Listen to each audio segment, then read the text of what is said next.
റബ്ബിൽ ആലമീൻ വസ്സലാത്തു വസ്സലാമു അലാ റസൂലിൽ അമീൻ മുഹമ്മദിൻ വഅലാ ആലിഹി വസ്വഹ്ബിഹി അജ്മഈൻ. وقال النبي صلى الله عليه وسلم من سلك طريقا يلتمس فيه علما سهل الله له طريقه إلى الجنة.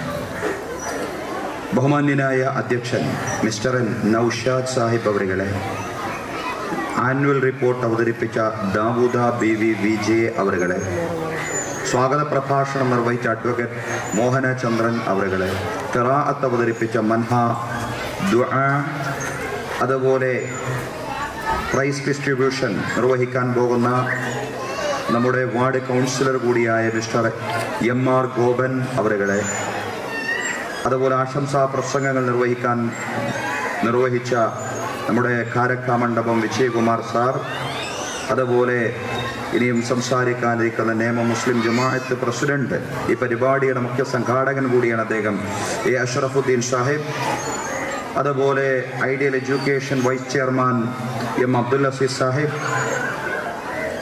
അതുപോലെ നമ്മുടെ ഈ കേരള മുസ്ലിം എഡ്യൂക്കേഷൻ ബോർഡ് അതിൻ്റെ KMEBയുടെ പ്രസിഡന്റ് ഓഫ് പ്രിൻസിപ്പൽ കൗൺസിൽ എന്ന് പറയുന്ന വലിയ ഒരു പദവിയിൽ പ്രവർത്തിച്ചു കൊണ്ടിരിക്കുകയാണ് നമ്മുടെ മുഹമ്മദ് ജാസിൻ F, അതുപോലെ AM ഷാഹുൽ ഹമീദ്, AR ജസീറ അടക്കമുള്ള ഈ മഹത്തായ പരിപാടിയിൽ സ്റ്റേജിലും സദസ്സിലുമായിട്ട് സംഗമിച്ചിട്ടുള്ള സഹോദരങ്ങളെ, സഹോദരിമാരെ, വിദ്യാർത്ഥികളെ, വിദ്യാർത്ഥിനികളെ, അധ്യാപകരെ, അധ്യാപികമാരെ, ഉമ്മ പെങ്ങന്മാരെ, രക്ഷകർത്താക്കളെ, ഏതായാലും വളരെ അനുഗ്രഹീതമായിട്ടുള്ള ഒരു പരിപാടിയാണ്. ഈ പരിപാടിക്ക് 4:30 കൃത്യം എത്തണം എന്നാണ് ഞാൻ ആഗ്രഹിച്ചിരുന്നത്. പക്ഷേ പിന്നീട് വന്ന ചില സാങ്കേതിക പ്രശ്നങ്ങൾ കൊണ്ട് ഞാൻ എത്താൻ കുറച്ച് വൈകുകയും അതിൻ്റെ കൂടി ഭാഗമായിട്ടായിരിക്കാം ഈ പരിപാടി തന്നെ കുറച്ച് വൈകിപ്പോയിരിക്കുന്നത്. ഞാൻ ജാസിനുമായിട്ട് സംസാരിക്കുകയായിരുന്നു.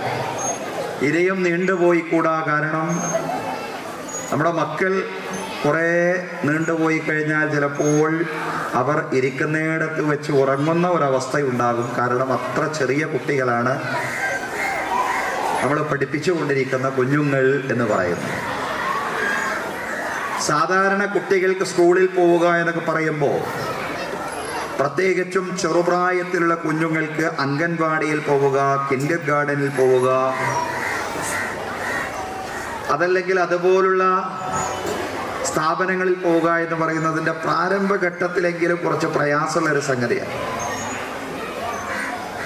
ചില കുട്ടികൾ 1-2 ദിവസം തുടക്കത്തിൽ ഉഷാറായി പോവും, പിന്നെ അവരൊരു പിറകോട്ടടിക്കലാണ്.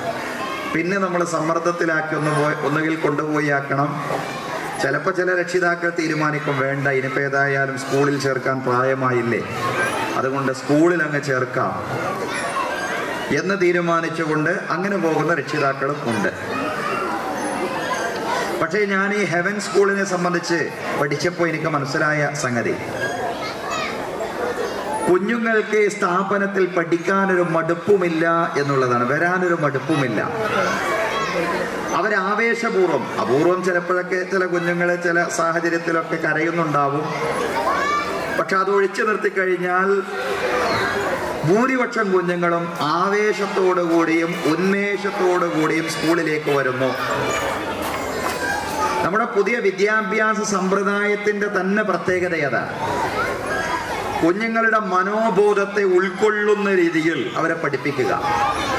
പഴയ കാലത്ത് സ്കൂളിൽ പോവുക എന്നൊക്കെ പറയുമ്പോൾ, സ്കൂളിലേക്ക് കയറി ചെല്ലുമ്പോൾ തന്നെ അധ്യാപകൻ ഇങ്ങനെ സ്കൂളിൻ്റെ ഉമ്മരപ്പടിയിൽ ഒരു വടിയുമായിട്ട് നിൽക്കുന്നുണ്ടാവും. അതൊരല്പം പേടിപ്പെടുത്തുന്ന ദൃശ്യമാണ്. ചില ആളുകൾക്കൊക്കെ ആ കാലത്തേക്ക് തിരിച്ചു പോകണം എന്നുള്ള അഭിപ്രായമുണ്ട്. പക്ഷെ നമ്മളേതായാലും ആ ഒരു അഭിപ്രായത്തിൻ്റെ കൂടെ നിന്നുകൊണ്ടല്ല ഹെവൻസ് പോലുള്ള, അതല്ലെങ്കിൽ നമ്മുടെ ഐഡിയൽ പബ്ലിക് സ്കൂൾ പോലുള്ള സ്ഥാപനങ്ങൾ പ്രവർത്തിച്ചു കൊണ്ടിരിക്കുന്നത്. മറിച്ച് കുഞ്ഞുങ്ങളുടെ മനഃശാസ്ത്രത്തെ ഉൾക്കൊണ്ടുകൊണ്ട് അവർക്ക് കാര്യങ്ങൾ പകർന്നു നൽകുക. കുഞ്ഞുങ്ങൾക്ക് അത്യാവശ്യം വരുന്ന എല്ലാ കാര്യങ്ങളും ഈ പറയുന്ന പ്രായത്തിൽ പഠിപ്പിക്കാൻ കഴിയില്ല. പക്ഷേ കുഞ്ഞുങ്ങളുടെ മനസ്സിൽ കൊത്തിവെക്കാൻ പറ്റുന്ന പ്രായമാണ് ഈ പറയുന്ന പ്രായം. അവരെ ആ ഒരു ബാല്യം എന്ന് തീർത്തും നമുക്ക് പറയാൻ കഴിയുന്ന പ്രായം. ഇനി ഹെവൻ സ്കൂൾ കുറച്ചുകൂടി മുതിർന്ന ക്ലാസ്സിലേക്ക് കൂടി കുഞ്ഞുങ്ങളെ പ്രവേശിപ്പിക്കാൻ ഉതകുന്ന രീതിയിൽ അത് വികസിപ്പിക്കുന്നു എന്നും കേൾക്കുന്നു. അൽഹംദുലില്ലാ. ഏതായാലും ഇതൊരു വലിയ പ്രസ്ഥാനമായിട്ട് മാറട്ടെ എന്നുള്ളതാണ് നമ്മുടെയൊക്കെ അഭിലാഷം. അറിവാണ് വളരെ പ്രധാനപ്പെട്ട ഒരു സംഗതി. ഞാൻ പറഞ്ഞല്ലോ, 2 കാര്യങ്ങൾ ഗൗരവത്തിൽ പഠിപ്പിക്കുന്നു. ഒന്ന്, ഖുർആൻ പഠിപ്പിക്കുന്നു. ഖുർആനിൽ അത്യാവശ്യം മനഃപ്പാഠമാക്കാൻ പറ്റുന്ന ഭാഗങ്ങളൊക്കെ കുഞ്ഞുങ്ങൾക്ക് മനഃപ്പാഠമാക്കാൻ പറ്റുന്ന ഒരു പ്രായമാണ് യഥാർത്ഥത്തിൽ ഈ പ്രായം എന്ന് പറയുന്നത്. ബൈഹാർട്ട് ലേണിങ്ങിന് പറ്റിയ ഏറ്റവും നല്ല പ്രായമാണ് ഈ കുഞ്ഞുങ്ങളുടെ ചെറുപ്രായം എന്ന് പറയുന്നത്. അതും അവരെ തല്ലിപ്പഠിപ്പിക്കല്ല, അവർക്ക് ഉത്സാഹം ഉണ്ടാക്കുന്ന രീതിയിൽ, അവർക്ക് ആവേശമുണ്ടാക്കുന്ന രീതിയിൽ ഒരു പഠിപ്പിക്കൽ. നമ്മൾ കുഞ്ഞുങ്ങളെ എല്ലാ വിദ്യാഭ്യാസവും കുട്ടികൾക്ക് നൽകി, അവരെ ഡോക്ടറാക്കി, എഞ്ചിനീയറാക്കി, ഇനി സിവിൽ സർവീസിന് അവർക്ക് അവസരം ലഭിച്ചു. അതിനൊക്കെയുള്ള എല്ലാ പരിശ്രമങ്ങളും രക്ഷിതാക്കളുടെ ഭാഗത്തു നിന്നുണ്ടായി.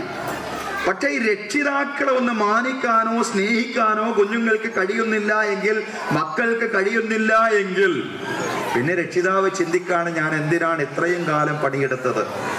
എന്നൊന്ന് തിരിഞ്ഞു നോക്കാത്ത, ഇങ്ങോട്ടൊരു സ്നേഹം നൽകാത്ത മകനായി എൻ്റെ മകൻ മാറിയല്ലോ എന്ന് ചിന്തിക്കുന്ന പല രക്ഷിതാക്കളെയും നമുക്ക് കാണാം. അവരെ കുറ്റം പറഞ്ഞിട്ട് കാര്യമില്ല. മക്കളുടെ അവസ്ഥ അങ്ങനെയാണ്. മക്കളെ വലിയ ഒരു കൊട്ടാരം തന്നെ ഉണ്ടാക്കി കൊടുത്താലും ആ മകന്റെ കൂടെയുള്ള ആ സഹവാസവും സ്നേഹവും വീട്ടിൽ പലപ്പോഴും മുതിർന്ന പൗരന്മാർ അവരൊരു പരിഗണനയും അർഹിക്കാത്ത ആളുകളായിട്ട് മാറുന്നുണ്ടോ കുടുംബങ്ങളിൽ? നമ്മൾ ചിന്തിക്കേണ്ട കാര്യമാണ്. അവർ സംസാരിച്ചു കഴിഞ്ഞാൽ, പഴയ കാലത്തൊക്കെ നമുക്കറിയാം, പേരക്കുട്ടികൾ മുത്തച്ഛന്മാരോടുകൂടെ, മുത്തശ്ശിമാരുടെ കൂടെയൊക്കെ ആ ചേർന്ന് നിന്നുകൊണ്ട് സംസാരിച്ചിരുന്ന, ഇടപഴകിയിരുന്ന കാലം, മുത്തശ്ശിക്കഥകൾ കേട്ടുകൊണ്ട് പേരക്കുട്ടികൾ വളർന്നിരുന്ന കാലം. പക്ഷെ ഇന്ന് മാതാപിതാക്കൾ അവിടെ എന്തെങ്കിലും മുതിർന്ന പൗരന്മാർ എന്തെങ്കിലും സംസാരിച്ചാൽ മക്കൾക്കും പേരമക്കൾക്കുമൊക്കെ അത് അധികപ്പറ്റായി മാറുന്ന രീതിയിലുള്ള ചില കുടുംബങ്ങൾ, എല്ലാ കുടുംബങ്ങളും അല്ല, ചില കുടുംബങ്ങളെങ്കിലും ഉണ്ട് എന്നുള്ളതാണ്. വേറൊരു സാഹചര്യം നമ്മൾ മനസ്സിലാക്കുന്നു. വൃദ്ധസദനങ്ങൾ കൂടി വരുന്നു എന്നുള്ളതാണ്. വൃദ്ധസദനങ്ങളിലേക്ക് അയക്കുന്നു. ആളുകൾക്ക് ആത്മീയ വിദ്യാഭ്യാസം ലഭിക്കുന്നതിനനുസരിച്ചുള്ള മാറ്റങ്ങൾ ഉണ്ടാവും. പൊതുവെ പറയാറുണ്ട്, അതായത് താരതമ്യേന വൃദ്ധസദനങ്ങൾ കുറഞ്ഞ ഇടമാണ് മലപ്പുറം ജില്ല എന്ന് പറയാറുണ്ട്. താരതമ്യേന ആത്മഹത്യ കുറഞ്ഞ ജില്ലയാണ് മലപ്പുറം ജില്ല. 2 കാര്യങ്ങൾ പറയാറുണ്ട്. ആത്മഹത്യ കുറഞ്ഞ ജില്ല, വൃദ്ധസദനങ്ങൾ കുറഞ്ഞ ജില്ല. പക്ഷേ ഇപ്പോൾ അങ്ങനെയല്ല. ഇപ്പോൾ അവിടെയും ഈ ഒരു ബാലൻസിങ്ങിൽ വെച്ച് നോക്കുമ്പോൾ ഏറ്റവും കുറഞ്ഞത് എന്ന് പറയാൻ കഴിയുമെങ്കിലും അവിടെയും ഒക്കെ ഈ രീതിയിൽ ആത്മഹത്യകളും വൃദ്ധസദനങ്ങളും ഒക്കെ വർദ്ധിച്ചു വരുന്നു എന്നുള്ളതാണ്. അപ്പോൾ വൃദ്ധസദനം എന്ന് പറയുന്നത് അത് നിരോധിക്കേണ്ട ഒരു സംഗതിയൊന്നും അല്ല. അതൊക്കെ ഒരു അനിവാര്യതയിൽ ഉണ്ടായൊരു സംഗതിയാണ്. പക്ഷേ യഥാർത്ഥത്തിൽ നമ്മുടെ കുഞ്ഞുങ്ങൾ, നമ്മുടെ മക്കൾ നാളെ നമ്മളെ വൃദ്ധസദനങ്ങളിലേക്ക് അയക്കുന്ന വല്ലാത്തൊരു ഭീകരമായ അവസ്ഥ നമ്മുടെയൊക്കെ ജീവിതത്തിൽ വരാതിരിക്കണമെങ്കിൽ കുഞ്ഞുങ്ങൾക്ക് മാതാപിതാക്കളോടുള്ള കടപ്പാട് എന്താണെന്ന് കൃത്യമായി പഠിപ്പിക്കപ്പെടണം. അതിനുവേണ്ടിയാണ് ഇതുപോലുള്ള സ്ഥാപനങ്ങളിൽ പഠിപ്പിക്കുന്നത്.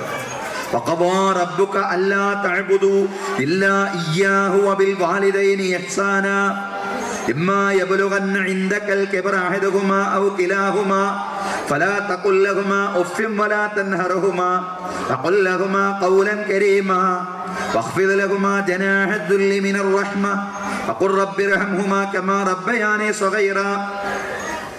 അള്ളാഹു കൽപ്പിച്ചിരിക്കുന്നു അവന് മാത്രം ആരാധന നിർവഹിക്കാൻ. അതൊരു അടിസ്ഥാന തത്വമാണ്. ഇസ്ലാമിന്റെ ഒരു അടിസ്ഥാന തത്വം അള്ളാഹുവിന് മാത്രം ആരാധന നിർവഹിക്കുക. അത് കഴിഞ്ഞാൽ അത് പറഞ്ഞതിന് ശേഷം ഉടനെ പറയുന്ന കാര്യമാണ് മാതാപിതാക്കൾക്ക് നന്മ ചെയ്യുക. ആ മാതാപിതാക്കൾ നിന്റെ അടുക്കൽ വൃദ്ധരായി കഴിഞ്ഞാൽ അവരോട് ഛേ എന്ന് പറയരുത്. അവരെ നീ വീട്ടിൽ നിന്ന് അകറ്റുകയും ചെയ്യരുത്. അവർക്ക് വേണ്ടി നീ പ്രാർത്ഥിക്കണം. പടച്ചവനെ, ചെറുപ്പകാലത്ത് തന്നെ പോറ്റി വളർത്തി പരിപാലിച്ചവരാണ് ഈ മാതാപിതാക്കൾ. പടച്ചവനെ, അവരോട് നീ കരുണ കാണിക്കണമേ എന്ന മാതാപിതാക്കൾക്ക് വേണ്ടി നീ പ്രാർത്ഥിക്കണം. എടശ്ശേരി എന്ന് പറയുന്ന മലയാളത്തിലെ മഹാകവി എഴുതിയ ആ കവിതയുടെ ഇതിവൃത്തം ഇപ്രകാരം വിശദീകരിക്കപ്പെടുന്നു. 2 കുഞ്ഞുങ്ങളെ പറ്റിയാണല്ലോ നമ്മൾ പറയുന്നത്. കുഞ്ഞുങ്ങളെ പറ്റി പറയുന്ന ഒരു സംഭവം പെട്ടെന്ന് എൻ്റെ മനസ്സിൽ ഓർമ്മ വന്നപ്പോൾ പറയാം. 2 കുട്ടികൾ LP സ്കൂളിൽ നിന്ന് UP സ്കൂളിലേക്ക് പാസ്സായിട്ടുള്ള 5ാം ക്ലാസ്സിൽ പഠിക്കുന്ന 2 കുഞ്ഞുങ്ങൾ. ദീർഘിപ്പിക്കുന്നില്ല, നിർത്താം. 5ാം ക്ലാസ്സിൽ പഠിക്കുന്ന 2 കുട്ടികൾ. ഒരു കുട്ടിയുടെ പേര് അലവി, മുസ്ലിം കുട്ടിയാണ്. മറ്റേത് ഗോവിന്ദൻ, ഹൈന്ദവ മനയിൽ നിന്ന് വരുന്ന കുഞ്ഞാണ്. ഗോവിന്ദന് വീട്ടിൽ മുഴുപട്ടിണിയായിരുന്നു. വലിയ പ്രയാസം, പ്രാരാബ്ദം. അതുകൊണ്ട് ഉച്ചക്ക് ഭക്ഷണമായിട്ട് കൊണ്ടുവരാൻ ഒന്നും ഉണ്ടാവില്ല. അതുകൊണ്ട് പലപ്പോഴും ഉച്ചനേരത്ത് അലവി എന്ത് ചെയ്യും? അലവിയുടെ പിതാവിന്റെ പലചരക്ക് കടയിൽ നിന്നും ഒരു പഴമെടുത്തുകൊണ്ട് പിതാവ് അറിയാതെ അത് കൊണ്ടുപോയി കൊടുക്കും. ആർക്ക്? ഗോവിന്ദന്. അങ്ങനെ ഓരോ ദിവസവും പഴക്കുലയിൽ നിന്ന് പഴമിങ്ങനെ കുറഞ്ഞുകൊണ്ടിരിക്കുകയാണ്. അലവി മോഷ്ടിക്കാനും തുടങ്ങിയോ എന്നറിഞ്ഞ് പിതാവ് അലവിയെ പൊതിരെ തല്ലാൻ തുടങ്ങി എന്നുള്ളതാണ്. അപ്പോഴും ഗോവിന്ദന് കൊണ്ടുപോയി കൊടുക്കാന്ന് പറഞ്ഞില്ല. കാരണം ഗോവിന്ദന്റെ അഭിമാനം ക്ഷതപ്പെടാൻ പാടില്ല, ഗോവിന്ദന് പ്രയാസമുണ്ടാവാൻ പാടില്ല. ആ തല്ല് വാങ്ങി. അങ്ങനെ അലവിയും ഗോവിന്ദനുമൊക്കെ വളർന്ന് വലുതായി. ഗോവിന്ദൻ മലയാളത്തിലെ മഹാകവി എടശ്ശേരിയായിട്ട് മാറിയപ്പോൾ എഴുതപ്പെട്ട കവിതയുടെ തലവാചകമാണ് ഇസ്ലാമിലെ വൻമല. സൗഹൃദത്തിന്റെ, സ്നേഹത്തിന്റെ വൻമലകൾ ഇവിടെ എല്ലാ മതങ്ങൾക്കും ഉണ്ട്. ഇസ്ലാമിനുണ്ട്, ഹിന്ദുമതത്തിനുണ്ട്, ക്രൈസ്തവ വിശ്വാസത്തിനുണ്ട്. എല്ലാവർക്കുമുണ്ട് ജാതിഭേദം, മതദ്വേഷം ഏതുമില്ലാതെ സർവരും സോദരത്വേന വാഴുന്ന മാതൃകാസ്ഥാനമാണിത്. ശ്രീനാരായണ ഗുരു ദീർഘദർശനം ചെയ്ത നമ്മുടെ നാട് സ്നേഹത്തിന്റെ, സൗഹാർദ്ദത്തിന്റെ നാടാണ്. ആ നാടായിട്ട് നമ്മുടെ നാട് എന്നെന്നും നിലനിൽക്കണമെങ്കിൽ മാതാപിതാക്കളെ സ്നേഹിക്കുന്ന, അയൽക്കാരെ സ്നേഹിക്കുന്ന, സഹോദരി സഹോദരന്മാർ പരസ്പരം സ്നേഹത്തിൽ കഴിഞ്ഞുകൂടുന്ന, ഭാര്യാഭർത്താക്കന്മാര് പരസ്പരം സ്നേഹത്തിലും സമാധാനത്തിലും കഴിഞ്ഞുകൂടുന്ന, ജാതി മത ചിന്തകൾ, വർഗീയമായ ചിന്തകളില്ലാതെ എല്ലാവരും ഒത്തൊരുമയോടുകൂടി മുന്നോട്ട് പോകുന്ന ഒരു നാടായി നമ്മുടെ നാട് എന്നെന്നും നിലനിൽക്കണമെങ്കിൽ ഈ രീതിയിൽ ആത്മീയമായ വിദ്യാഭ്യാസം നൽകുന്ന സ്ഥാപനങ്ങൾ നമ്മുടെ നാട്ടിൽ ഉണ്ടാവേണ്ടതുണ്ട്. അതിനുവേണ്ടിയാണ് ഹെവൻസ് പോലുള്ള മഹത്തായിട്ടുള്ള സ്കൂളുകൾ പ്രവർത്തിച്ചു കൊണ്ടിരിക്കുന്നത്. അല്ലാഹു തആല നമ്മുടെ ഈ സ്ഥാപനങ്ങളെ ഉന്നതങ്ങളിൽ നിന്ന് ഉന്നതങ്ങളിലേക്ക് ഉയർത്തുമാറാവട്ടെ. അല്ലാഹു നമ്മുടെ മക്കളെ സജ്ജനങ്ങളാക്കി, നല്ല മക്കളാക്കി മാറ്റുമാറാവട്ടെ.